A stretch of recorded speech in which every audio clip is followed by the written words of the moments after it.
નમસ્તે, તમે સાંભળી રહ્યા છો માનવ પરિચયનો વધુ એક પ્રગતિશીલ અધ્યાય.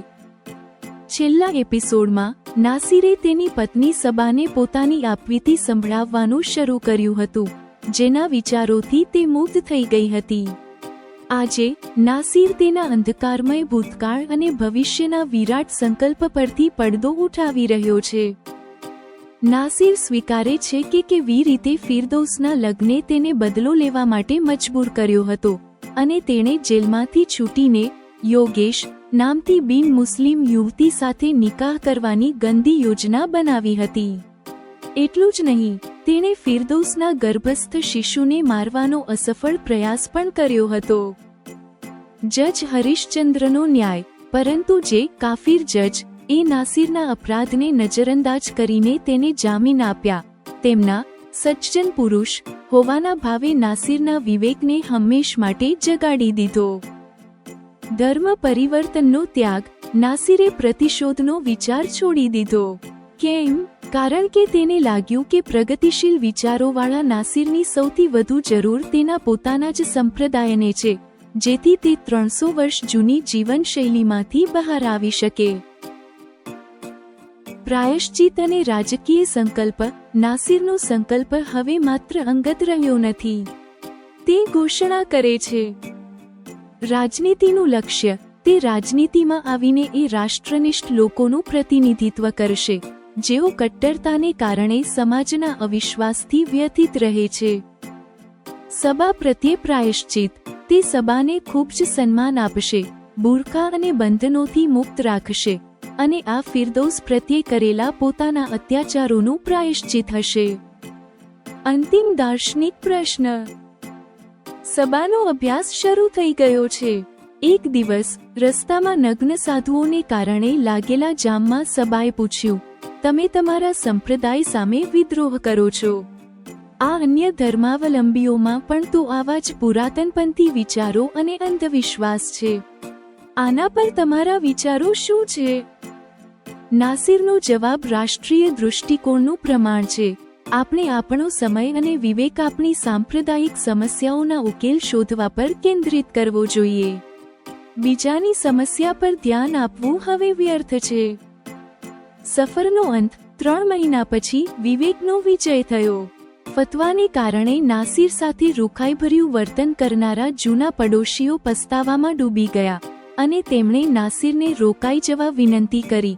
પરંતુ નાસિર, સબા અને અમ્મી પ્રગતિશીલ વિચારોવાળી એક નવી સોસાયટીમાં કદમ રાખે છે. સાંભળો નાસિરના હૃદયનો શુદ્ધિ યજ્ઞ, પ્રાયશ્ચિતની પરાકાષ્ઠા અને એક નવા ઉન્નત જીવનનો સંકલ્પ માનવ પરિચયમાં. તમે સાંભળશો એપિસોડ 19, પ્રાયશ્ચિતનો વિસ્તાર અને રાજકીય સંકલ્પ. નાસિર જ્યારે તેના ભૂતકાળના રહસ્યો ખોલવા તૈયાર થયો, ત્યારે ચારે બાજુ શાંતિ છવાઈ ગઈ.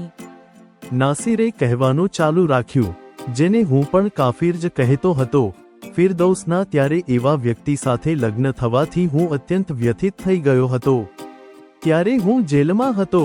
મેં તે સમયે વિચારવાનું શરૂ કર્યું હતું કે આનો બદલો હું જેલમાંથી છૂટ્યા પછી મારું ખોટું નામ યોગેશ બતાવીને કોઈ અન્ય સંપ્રદાયની છોકરી સાથે લગ્ન કરીને લઈશ. આ રીતે મારા સંપ્રદાયની વસ્તીમાં એકનો વધારો કરીશ. પછી ફિરદૌસનો હરીશચંદ્રજીથી ગર્ભવતી થવાથી મને વધુ બળતરા થઈ. એ બળતરાને શાંત કરવાના વિચારથી મેં ફિરદૌસના ગર્ભસ્થ શિશુને મારવાનો અસફળ પ્રયાસ કર્યો. મારા આ અપરાધ પર ફિરદૌસના જ જજ પતિએ મને મામૂલી સજા કરી. આપણા સંપ્રદાયનો કોઈ બીજો માણસ આને હરીશચંદ્રનો ડર માનતો, પણ મેં તેમના ન્યાયને સાચા પરિપ્રેક્ષ્યમાં લીધો. આ વાતે મને આત્મચિક્કાર કરવા પ્રેરિત કર્યો. મારા ખરાબ ભૂતકાળને નજરઅંદાજ કરીને તેમણે જ મને મારા અબ્બુના અવસાન પર જામીન અને પેરોલ અપાવવામાં મદદ કરી હતી. ત્યારે મારા અંતરાત્માએ મને પ્રશ્ન કર્યો કે શું આ હરીશચંદ્ર જ સજ્જન પુરુષ હોઈ શકે? શું હું તેમના જેવો સજ્જન પુરુષ ન બની શકું? મારા આ જ પ્રશ્નોએ મારામાં પરિવર્તનનો આરંભ કર્યો. મેં તે વિચારનો પણ ત્યાગ કર્યો કે હું બિન મુસ્લિમ છોકરી સાથે લગ્ન કરું. આ વિચાર છોડવાનું એક કારણ એ પણ હતું કે દેશમાં નવા કાયદાને કારણે હવે છોકરાએ પોતાની થનારી પત્નીનો ધર્મ સ્વીકારવો અનિવાર્ય બને છે. મારા વિચારો સકારાત્મક થવાથી મને અનુભવ થયો કે મારા જેવા પ્રગતિશીલ વિચારના વ્યક્તિની જરૂર આપણા જ સંપ્રદાયને વધુ છે. એવામાં મારો ધર્મ બદલી નાખવો મને સેવાના અવસરથી વંચિત કરી દેત. ફતવો કોઈને પણ ધર્મ બદલવા મજબૂર કરી શકે છે, પણ હું હવે એ સાધારણ વ્યક્તિ રહ્યો નહોતો જે રસ્તાના અવરોધોથી ગભરાઈ જાય. વચ્ચે વચ્ચે હું કહેતી સબાનો અવાજ ધીમો થવાથી સ્પષ્ટ થયું કે તેને ઊંઘ આવી રહી છે.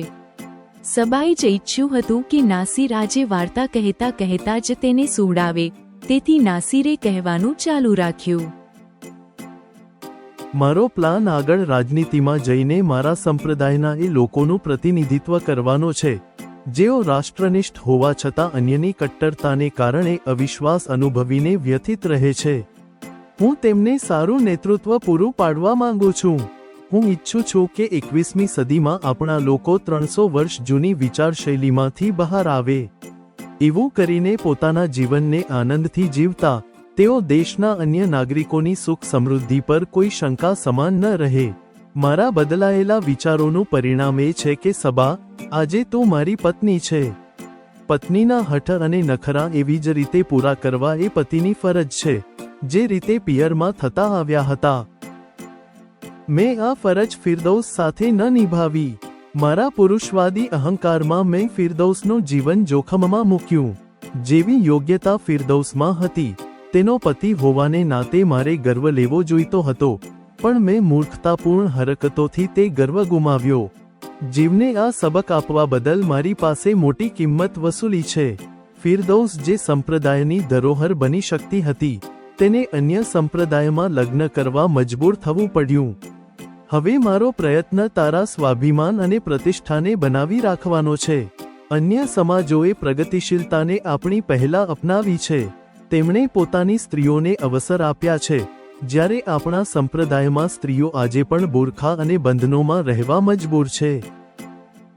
હું તને આ બંધનોથી મુક્ત રાખીને જીવનના અદ્ભુત શિખરો પર પહોંચતી જોવા માંગુ છું. હું જીવનભર તારું સન્માન કરવા માંગુ છું.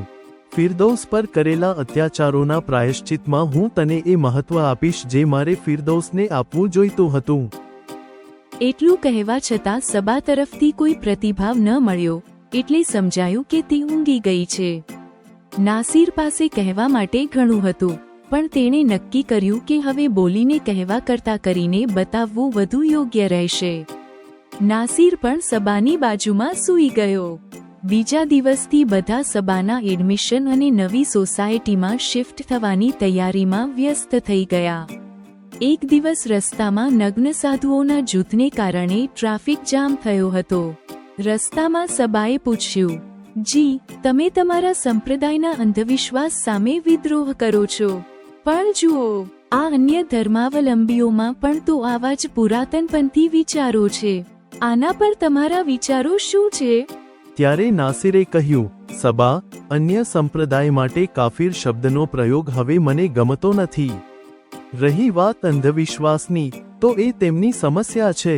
આપણે આપણો સમય અને વિવેક આપણા સંપ્રદાયની સમસ્યાઓના ઉકેલ શોધવા પર કેન્દ્રિત કરવો જોઈએ. 3 મહિના વીતી ગયા. નાસિરે નવી સોસાયટીમાં શિફ્ટિંગ શરૂ કર્યું.